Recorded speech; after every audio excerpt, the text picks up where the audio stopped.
Igreja, quero que você me preste seus ouvidos aí por alguns instantes, nessa manhã, no encerramento do DVD. Estamos na reta final aí para iniciarmos o nosso retiro. Então peço toda a sua atenção. Hoje à noite o Larson vai estar trazendo uma maquininha, né? Para que a gente possa, aqueles que quiserem fazer a inscrição do retiro através do cartão de crédito, vão ter essa oportunidade. Então, quero que os irmãos estejam empenhados. Essa semana que começa é a semana de oração do mês de fevereiro, e nós vamos orar pelo retiro e vai por outros motivos que Deus colocou no meu coração. O que eu espero de vocês? O empenho, o compromisso, a participação. A nossa guerra, ela nunca é contra a carne, contra o sangue, ela não é contra pessoas, é contra as hostes espirituais da maldade nas regiões celestiais. Então, quarta-feira, para quem não sabe, tinha uma macumbinha aqui, ó, no cantinho da escada. Depois, se você vai ali, você vai ver ali os restos mortais da macumba, né?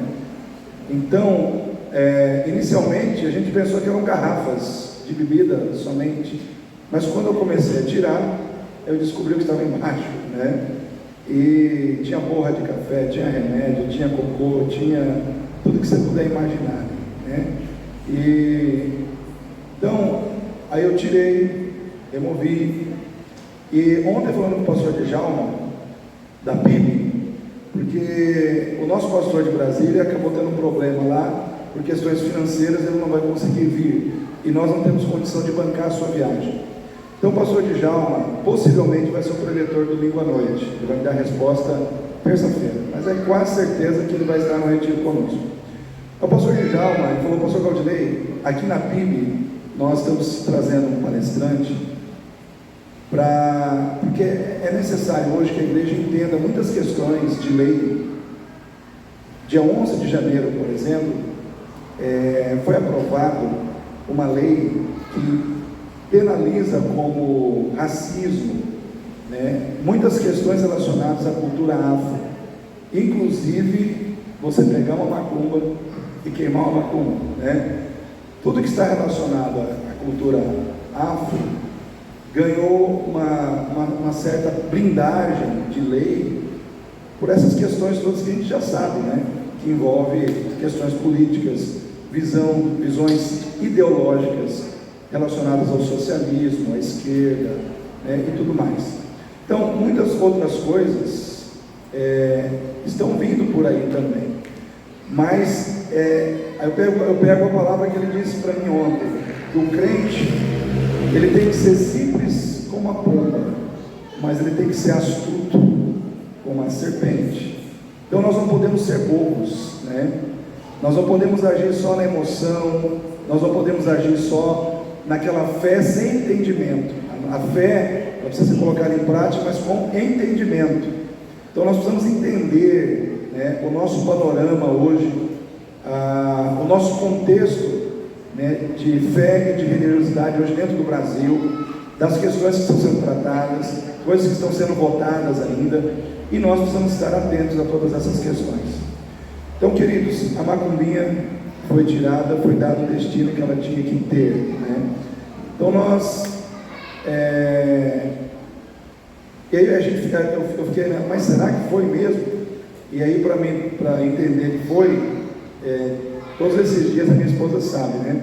Eu tive algumas situações espirituais que eu tive que enfrentar até hoje de manhã, fruto dessas questões todas, porque não é uma macumbinha simples, só uma macumbinha um pouco mais planejada, né? Uma coisinha mais pesadinha, né? Mas graças a Deus, eu creio que a partir de hoje de manhã eu vou estar muito mais tranquilo. Mas a nossa luta espiritual ela não acaba, né? Aqui em Ezequiel 37 diz assim: veio a mim a mão do Senhor, e ele me fez sair no Espírito do Senhor, e me pôs no meio de um vale que estava cheio de ossos, e me fez passar em volta deles, e eis que eram muito numerosos sobre a face da terra, sobre a face do vale, e eis que estavam sequíssimos. E me disse: filho do homem, porventura viverão esses ossos? E eu disse: Senhor Deus, tu sabes. Profetiza sobre estes ossos e diz-lhes: ossos secos, ouvi a palavra do Senhor. Assim diz o Senhor Deus a estes ossos: eis que farei entrar em vós o espírito e vivereis, e porei nervos sobre vós, e farei crescer carne sobre vós, e sobre vós estenderei pele, e porei em vós o espírito, e vivereis, e sabereis que eu sou o Senhor.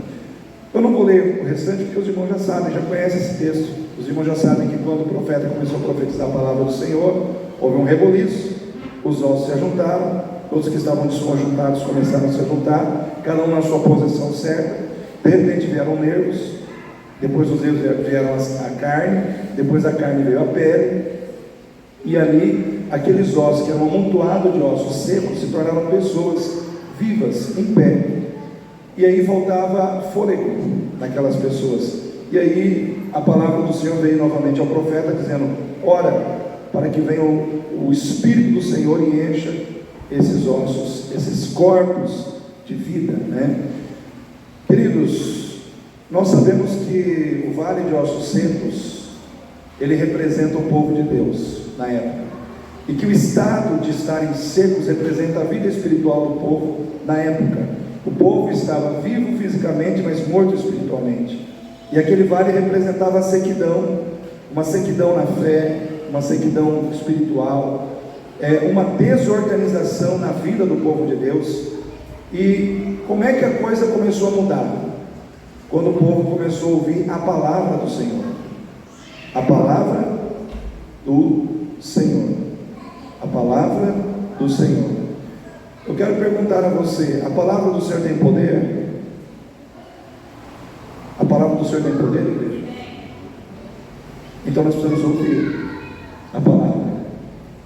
Por que muitas igrejas estão morrendo, minguando? Porque o povo está negligenciando o propósito de simplesmente se alimentar da palavra.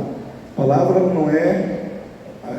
O que o Victor fez aqui hoje não foi uma palestra, ministrou uma palavra. O que eu estou fazendo aqui com vocês não é uma palestra, estou ministrando a palavra. Nós não podemos entrar na linhagem, vamos dizer assim, na tendência do mundo de ouvir a palavra de Deus como se estivesse ouvindo uma palestra, um palestrante motivacional. Não é isso que está acontecendo aqui quando a gente prega a palavra do Senhor, mas é isso que o mundo quer que você faça.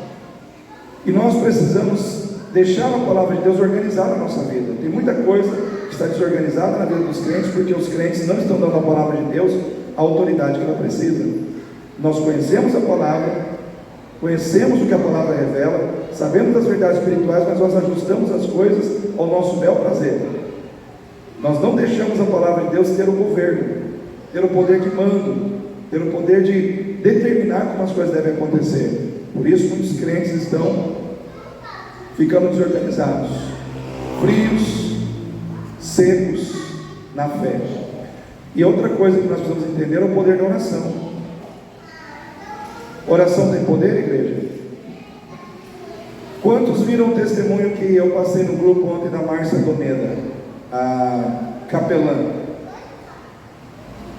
Quantos viram? Não viram? Depois entra no grupo, passei no grupo de liderança, passei no grupo da igreja. Ontem nós estávamos numa reunião de pastores e missionários pela manhã. Presta atenção aqui. Presta atenção aqui. E a missionária Márcia, ela deu um testemunho que me impactou muito. Não somente a mim, mas os pastores estão. Porque ela cuida de jovens, ela cuida de adolescentes. E ela disse que ela pegou uma adolescente perdidona. E ela começou a falar de Jesus para essa menina. E essa menina meio que não levou muito a sério, mas ela deu uma missão para essa menina: fazer uma agenda de oração. Faça uma agenda de oração e ore pelas situações da sua vida. Isso aconteceu num determinado momento em que ela estava lidando no ambiente escolar com uma jovem, uma adolescente. Passou-se o tempo e ela estava em Jardim, participando de uma conferência missionária na igreja de Jardim. De repente, lá em Jardim, olha só como é que são as coisas, ela estava em Jardim, num ambiente onde tinha vários líderes. Aparece uma jovem, pegando na mão de todo mundo, cumprimentando todo mundo. E aí ela levantou para cumprimentar aquela jovem, e aquela jovem pegou na mão dela e falou: a senhora lembra de mim? A senhora lembra da agenda de oração? Ela falou: eu lembro da agenda, eu não lembro de você. Eu lembro de agenda de oração sim, mas eu não lembro de você. Ela falou: pois é, eu sou aquela jovem que a senhora pediu para eu fazer uma agenda de oração e que a senhora pediu para mim orar. Eu comecei a orar e Deus começou a trabalhar na minha vida. Eu entreguei minha vida para Jesus, me casei, meu marido é pastor de uma igreja que não sei, próximo, e eu agradeço a Deus pela tua vida, e porque a oração, o propósito da oração entrou na minha vida. E ela falou que ela quis chorar naquele momento, porque às vezes a gente planta algo e não sabe quando é que a gente vai colher. O que eu quero dizer para você nessa manhã com esse testemunho? Que você não perde tempo quando você está orando. Você não perde tempo quando você ora. Você está produzindo transformações e mudanças na sua vida e na vida de outras pessoas.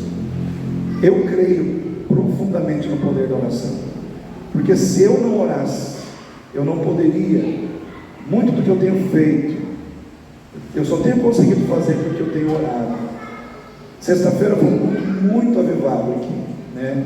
Tivemos pessoas, graças a Deus é um bom número de pessoas da igreja, mas eu vejo assim, irmãos, nós não podemos ficar no feijão com arroz. A gente tem que buscar mais de Deus, e Deus tem muito mais para fazer, e nós precisamos entrar no mistério, a gente precisa entrar no poder, na unção, a gente precisa querer mudar de degraus espirituais na nossa vida. A gente não pode estagnar. O problema do crente é quando ele estagna, é quando ele acostuma, quando faz as coisas automaticamente, e nós não podemos. O tempo de hoje não nos permite isso. Nós precisamos buscar. Então, semana de oração, eu quero pedir para você vir de coração aberto. Eu falei com o Cleiton para enquadrar ele fora. Eu quero tirar esse equipamento que está aqui dentro, para a gente testar esse equipamento, porque o equipamento a gente vai usar no retiro. Eu preciso saber que ele está funcionando, porque ele foi levado para Terenos para ser usado numa cantata lá, e ele não funcionou. Não, o Larson está aqui, o Larson sabe o que eu estou dizendo. Então, não funcionou, deu o maior quiprocó, né? Vamos dizer assim. E é o equipamento que a gente tem aqui. Então nós precisamos ver esses detalhes, precisamos orar, precisamos organizar as coisas para que tudo aconteça da melhor maneira possível. Então tudo está sendo organizado, tudo está sendo estruturado, e você faz parte de tudo isso. Então eu quero que à noite, aqueles que puderem, já venham preparados também para estarem firmando a sua participação no retiro, acertando, venha já pronto para fazer isso também, para que nós possamos começar a dar seguimento nas coisas, para dar corpo, né, no retiro. Então eu quero que você fique em pé nesse momento. Nós vamos louvar